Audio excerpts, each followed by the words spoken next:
Bueno, paso a hablar yo. Soy Lola Sabino, soy estudiante de la carrera de Letras e integrante del grupo Indómito, y mis intereses son el fantástico y el terror, particularmente el efecto que tienen sobre el lector. La presentación se llama Entre géneros, elementos de lo bizarro en la literatura argentina fantástica y de terror. Desde sus orígenes en el cine de clase B, el bizarro se encuentra vinculado a lo excesivo, lo grotesco y lo ridículo. Surge de géneros como el terror y en cierta medida el fantástico, que ambos se caracterizan por buscar generar un efecto particular sobre el espectador o lector. Según Todorov, un relato fantástico se caracteriza por construir un mundo como el nuestro, en el que se produce un acontecimiento imposible explicar por las leyes de ese mismo mundo familiar. El lector debe decidir entre una... Llego. Hola. Bien. Ante ese acontecimiento desconocido, el lector debe decidir entre una explicación racional o aceptar que existen leyes que antes desconocía. Así, el fantástico se define por esa ruptura de lo conocido y el efecto que suscita en el lector, ese de la incertidumbre, la vacilación, la duda. El terror, que se vincula al fantástico, lleva esto todavía más lejos. Busca suscitar miedo en el espectador o lector, que puede ser psicológico o generar una reacción corporal como gritos, llantos, escalofríos. En tanto el bizarro se encuentra vinculado a estos géneros, es necesario pensar en la reacción que suscita y cómo ésta se relaciona con el terror y con el fantástico.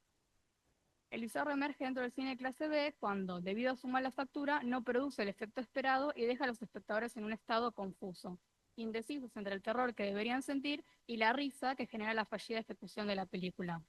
Hay, como marca Alejo Steinberg, una inadecuación entre los objetivos y los medios de producción, que se define como uno de los rasgos esenciales del bizarro. Mi propuesta es tomar esta inadecuación y extenderla más allá de la mala factura, para pensar al bizarro como un desplazamiento en las estrategias, funcionamientos y efectos prototípicos de ciertos géneros como el terror y el fantástico. Es decir, sí, una inadecuación, pero ya no producto de una ejecución fallida, sino de un desfasaje entre los hechos y el modo en que son narrados. Desde esta perspectiva, me interesa rastrear la presencia de elementos bizarros en un cuento de Silvina Ocampo y uno de Elvio Gandolfo. A pesar de que parezcan escritores muy diferentes, tienen ciertas características en común en su relación con lo genérico. Ambos trabajan sobre lo extraño y lo grotesco, pero sin nunca establecerse cómodamente dentro de un único género. La crítica suele ubicar a Ocampo dentro del fantástico, pero siempre señalando que este es un fantástico particular, diferente. No encaja precisamente en la tradición fantástica que inauguran Borges y Bioy Casares, que son sus contemporáneos, ni tampoco tiene elementos tajantemente sobrenaturales como para pensarla dentro de un fantástico más clásico. De este modo, ella construye un fantástico propio, caracterizado por una escritura extrañada, en la que siempre se evoca un mundo cotidiano, pero de una manera enrarecida. Por su parte, Elvio Gandolfo, que publica su primer libro en los años 80, o sea que es posterior a Ocampo, es un escritor que está dedicado a la exploración genérica, tanto desde su escritura crítica como literaria. Sus cuentos se alternan constantemente entre el policial, el terror, el fantástico, la ciencia ficción y el humor, muchas veces mezclando estos géneros desde abordajes más tradicionales a otros más arriesgados. Así, ambos escritores se caracterizan por construir formas narrativas propias que, al jugar con los límites y convenciones de estos géneros, posibilitan la emergencia de efectos de lectura nuevos, bizarros. Esto puede observarse en los cuentos Malva de Silvina Ocampo y Carne de Elvio Gandolfo. Ambos narran sucesos extraños y en diferente medida terroríficos, grotescos, asquerosos. El cuento de Silvino Ocampo relata una serie de episodios nerviosos en la vida de Malva López, siempre desde la perspectiva de una amiga que casi no participa de los hechos. Los episodios tienen una particularidad. Cuando Malva se impacienta, siente el impulso irrefrenable de comerse a sí misma, de devorarse. Generalmente son provocados por situaciones cotidianas, como tener que esperar unos minutos de más para una reunión en la escuela de su hija, o ver cómo se cae un cigarrillo encendido sobre una alfombra nueva. Se sugiere en algunos momentos que puede haber algo sobrenatural en la condición de Malva porque es capaz de sobrevivir sin parte de su carne. Y esto se exacerba por la sensación de la narradora de que siente que todo lo que está contando no fue más que un sueño. Entonces el cuento presenta acontecimientos imposibles en un contexto cotidiano, que permite que hablemos de fantástico. El cuento de Gandolfo también presenta hechos grotescos que ocurren en un contexto cotidiano. Relata mediante un narrador en tercera persona cómo un hombre llamado Teriño es sorpresivamente asesinado en una estación de tren. El relato inicia describiendo la alegría que siente en esa lenta y soleada mañana de domingo, cómo piensa o más bien siente con todo el cuerpo que es un día espléndido. Sin embargo, Teriño se equivoca. El énfasis en lo desolada que se encuentra la estación de tren y el siniestro título del cuento, Carne, anuncian que va a suceder algo terrible. Ve que no está solo. En la estación hay un tipo muy alto, extraño, vestido de negro, que lleva una extraña valija. Cuando se acerca a observarlo, Oteriño es apuñalado.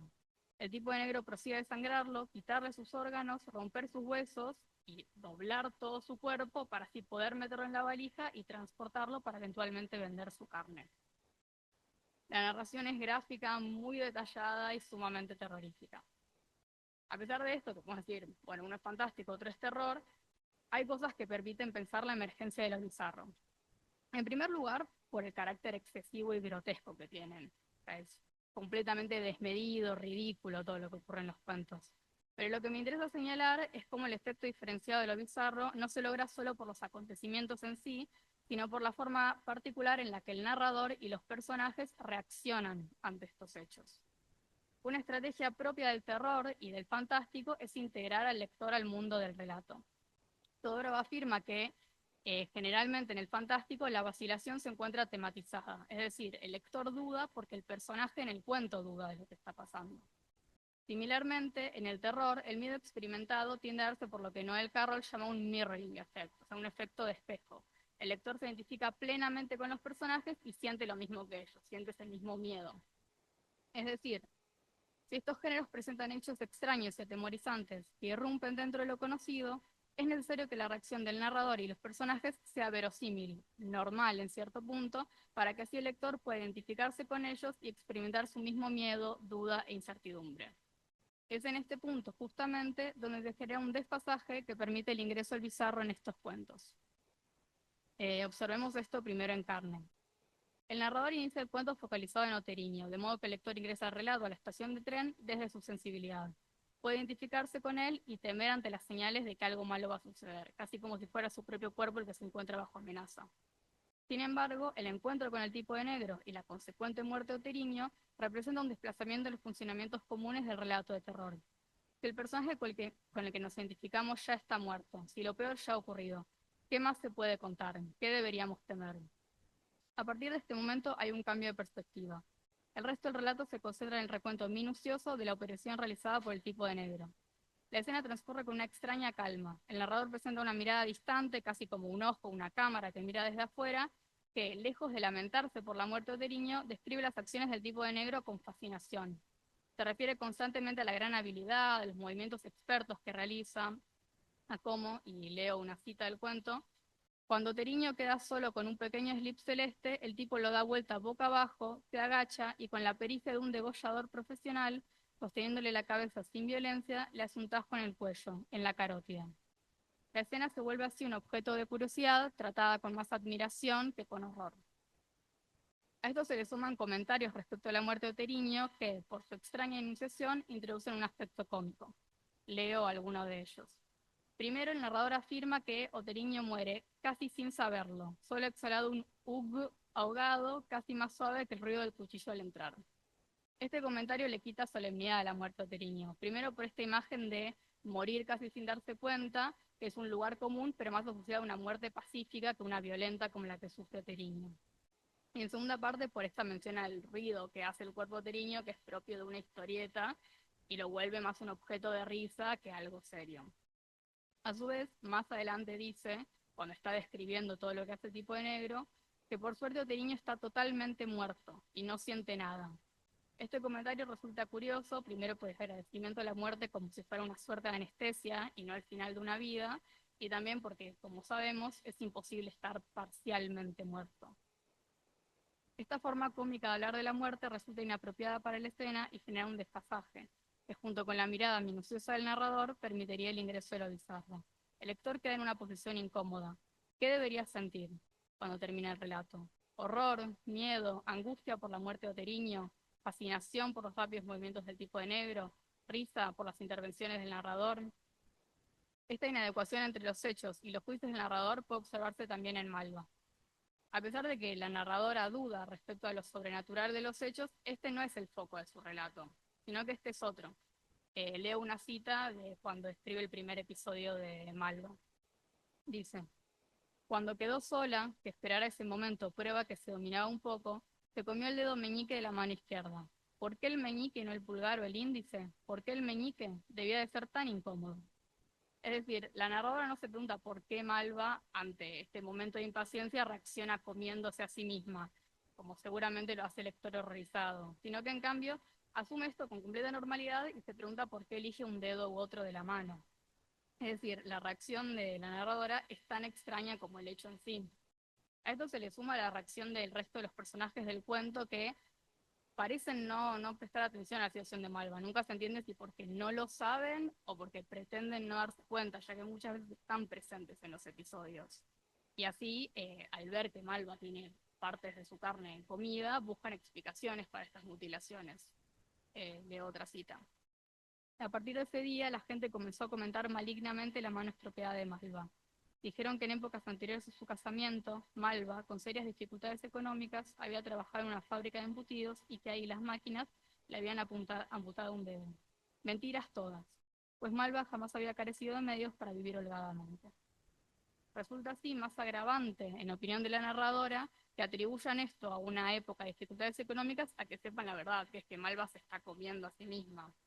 La narradora defiende constantemente a Malva de toda crítica, y por momentos incluso muestra admiración por la manera en la que se come, por cómo controla la sangre que le sale de las heridas, y la compara a yogis o espiritistas, o sea, hablando de todo este control que tienen. Así, la normalidad con la que se tratan los hechos desafía las expectativas del lector. El relato, más que un testimonio de algo sobrenatural o imposible, se vuelve un retrato amoroso y apenado de una amiga.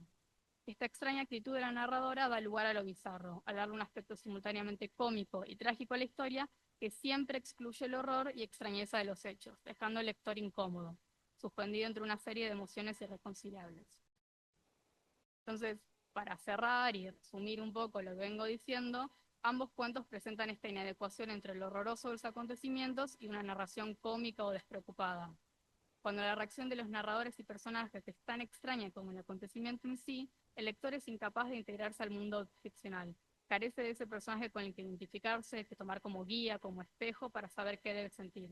Queda en cambio en un espacio incómodo y desconocido, tensionado entre el horror y la risa. Esta incomodidad, este pasaje, esta sensación al final del relato de no sé qué es lo que acabo de leer, qué es lo que acabo de experimentar, es justamente el efecto propio de lo bizarro. Sin embargo, lo que me gustaría aclarar es que este ingreso en lo bizarro no implica una salida del fantástico del terror. Podemos pensar que incluso colaboran con los efectos. En Malva, en tanto la narración es extraña, nos enfrenta más a lo desconocido, y en Carne, en tanto el narrador es insensible, se vuelve todo todavía más horroroso. No pretendo decir que estos cuentos no pertenezcan a estos géneros, sino que debido al modo particular en que Ocampo y Gandolfo los abordan, debido a estos juegos con el lenguaje y la perspectiva, se produce un desplazamiento de sus estrategias tradicionales que hace surgir una otra cosa al interior de los mismos.